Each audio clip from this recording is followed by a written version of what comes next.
Yeah, you read that title right. I watched all of One Piece in 2025. Okay, yeah, technically not really, but by the time this video comes out, it'll be 2 days since 2025, and so it might be a little confusing. I actually watched all of One Piece in 2024. In this video, we're going to talk about my experience. So, just as a precaution, this is your spoiler warning. Roll the intro.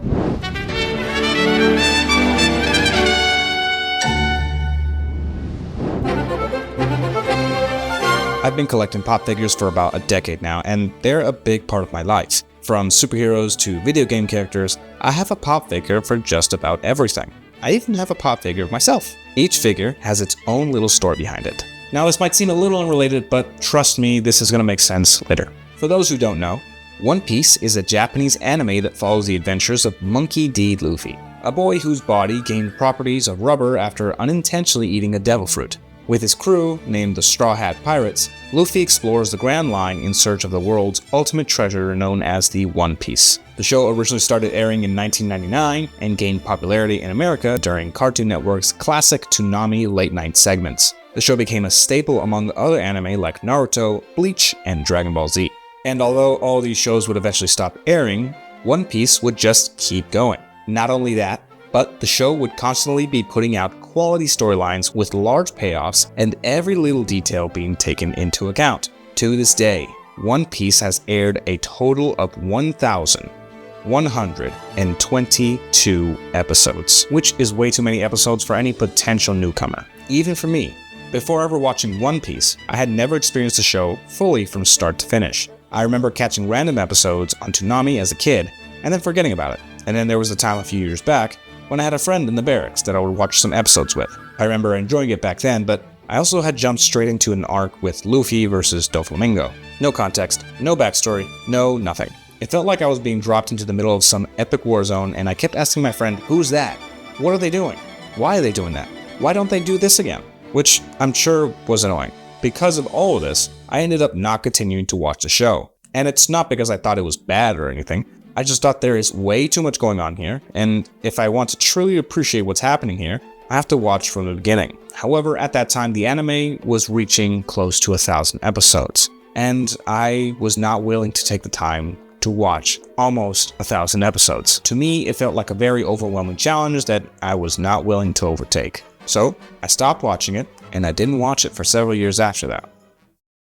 Hey everybody, I have breaking news for Gear 5's introduction to the anime. Episode 1071 and 1072 are the Gear 5th episodes. The Gear 5 Luffy is about to come out soon. I am terrified. It's One Piece Day, the drums of liberation are here! Okay, we have some pretty big One Piece news. According to leakers, the Gear 5th episodes are gonna be directed by Megumi Ishitani. Bro! Gear 5 is coming! Bro, I am not gonna lie to you. I seen this and I thought it was a fan edit. If you want to watch One Piece, but 1073 episodes seems very, very daunting, then here's a way to watch it, but a little faster. So we all obviously know the very popular series One Piece, but have you ever heard of One Piece? If you want to watch One Piece, but you can't get over the fact that the show is unreasonably long, this is the secret sauce. Enter One Piece, a fan-made project that edits the anime to more closely match the manga's pacing. Gone are the endless recaps, filler, and any moments that felt a little too stretched out. It's like experiencing the story how it was meant to be, fast-paced and faithful to the source material.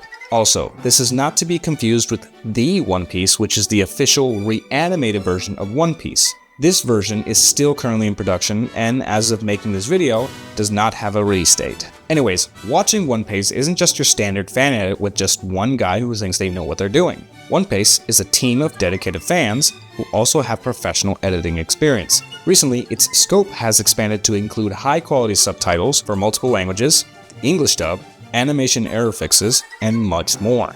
In addition, they hope to provide a standard middle ground. This middle ground will be between the anime's presentation and the manga's storytelling for fans looking for an alternative watching experience. Each edited episode covers anywhere around 2 to 5 episodes, and sometimes even more. However, while it's a smooth experience, it's not without its challenges. Now, to fully understand what I'm about to explain, there's a key thing that you need to know about One Piece. Unlike most TV shows and anime, where they go by seasons, One Piece goes by story arcs. They still have an order like any other season of a TV show, but instead of referring to a season number, One Piece actually refers to the season by story arc name. So, for example, Season 1 is referred to as the Romance Dawn arc, and what would be Season 35 would be referred to as the Wano arc. So, I hope this clarifies things from this point forward. Now, since this is a fan project, and people are editing these episodes in their own free time, some arcs just aren't fully edited yet. Like, when I first started, the Arabasta arc had yet to be completed, which meant I had to watch the original episodes until I made it to the next arc that was edited via the One Piece team. This can definitely be confusing, especially when certain arcs that are sometimes longer are already complete while others are not. However, that was back then, and now the Wano arc is the only arc that is not complete, along with Skypiea as well. And I don't blame them, because for both of those arcs there is a lot. Another thing I wanted to quickly touch on is while the streamlined pacing is a blessing, it sometimes feels like an overload of information is being thrown at you very quickly. There are characters that are staples in the One Piece lore that I still forget the name of because of the pacing of One Piece. But for some people, this pacing might not be all bad. I just have terrible memory, and it's a lot of new information constantly being thrown at me. It kind of makes me wonder if this is why the original versions of these anime almost require padding, flashbacks, and slower sequences. For me specifically, sometimes it helps to take the time to process the information that's been given to me. I will say though, moments like those are far and few between.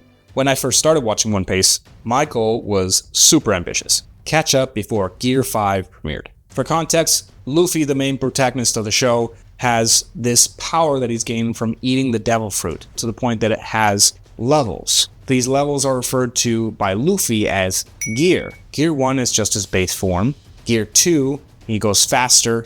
Gear 3, he can increase the size of his hands and feet. Gear 4, he becomes Bound Man. And Gear 5, he becomes this omnipotent being where he can affect things and people around him from his power. It's called the Awakened State, or Gear 5. And I wanted to watch the premiere 2 months before it was supposed to premiere. And I had never seen a single episode before. And I had 2 months to watch over 1,000 episodes.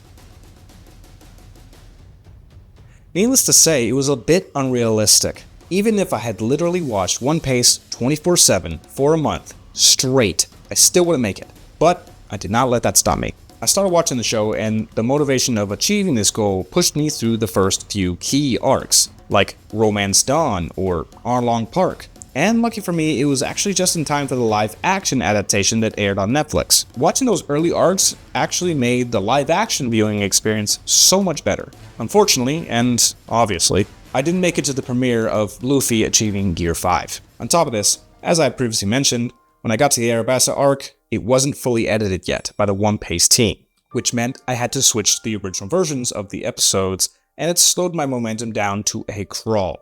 It was tremendously discouraging going from arcs that had 20 to 40 episodes to watching 40 more episodes just on one arc. I was extremely demotivated. I had stalled watching episodes, and this carried on for months. I was even debating continuing watching because of how overwhelming of a task this was. And I stopped. I stopped watching One Piece. And I had assumed that I wasn't going to watch it anymore, and I thought of it as a lost cause. I then got a little bit of a surprise. It was a gift from my wife. What got me back on track? A pop figure.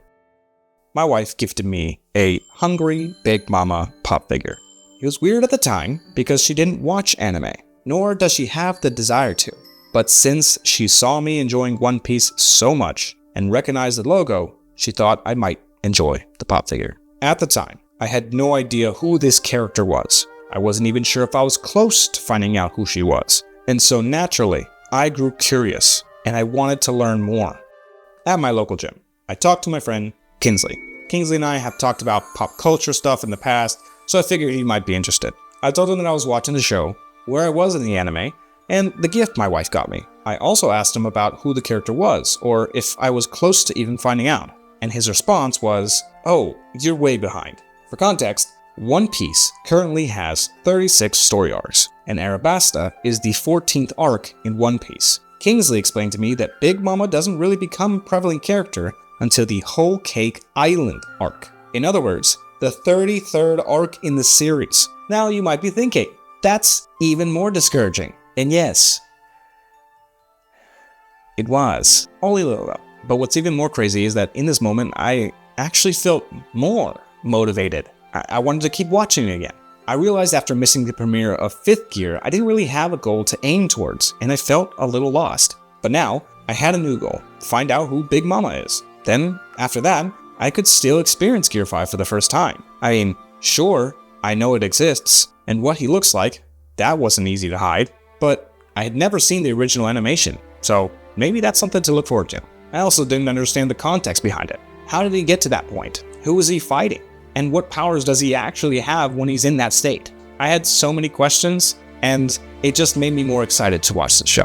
From there, I powered through. I started watching again, and I was able to experience Luffy and his crew take down Crocodile, enter Skypiea, defeat Enel, reunite the people of Water 7, charge into Enies lobby, save Robin, mourn the death of Going Merry, get a new ship, thwart Gecko Moira, get separated at Sabaody Archipelago, break out of Impel Down, incite a war at Marineford, lose Ace, have a 2-year hiatus training montage, reunite at Sabaody, experience Fishman Island, take down Caesar Clown and his labs, defeat Doflamingo and his birdcage, discover the island of Zoo and the Minx, sneak into Whole Cake Island, save Sanji, barely escape Big Mama's hunger rampage, sneak into Wano, ambush Kaido and his army, and finally catch up via the Egghead arc. All this while adding Chopper, Robin, Frankie, Brook, and Jinbei to his crew. And as well, Luffy learning and mastering 2nd Gear, 3rd Gear, 4th Gear, and 5th Gear. 36 arcs later, and I've finally watched all of One Piece, and it was amazing. Watching One Piece through One Pace was such an unforgettable experience. These spectacular edits were able to help me catch up to the currently airing episodes, but also help me appreciate the original anime's pacing as well. Special shout out to my gym buddy Kingsley for sharing the excitement with me every time something cool happened in the anime, and another special shout out to my wife, who unknowingly rekindled my drive to catch up and watch all of the episodes. Finally, I celebrated by getting this bad boy right here, Luffy in Gear 5. It's just a small reminder of the journey that I took to get to this point. And just like all my other pop figures, this one now has its own little story to it as well. Whether you're a longtime fan or a first-time watcher, I cannot recommend One Piece enough. So what's next for me? Who knows? Maybe the reanimation by Wit Studio. Seems pretty interesting. They're the same company who made Attack on Titan, so I'm pretty excited to see what they come up with. What's your favorite moment of One Piece? And are there any other animes that you recommend that I watch? Let me know in the comments below. And if you enjoyed this video, go ahead and leave a like and subscribe if you want to see more. Otherwise, I'll see you in the next video. Peace!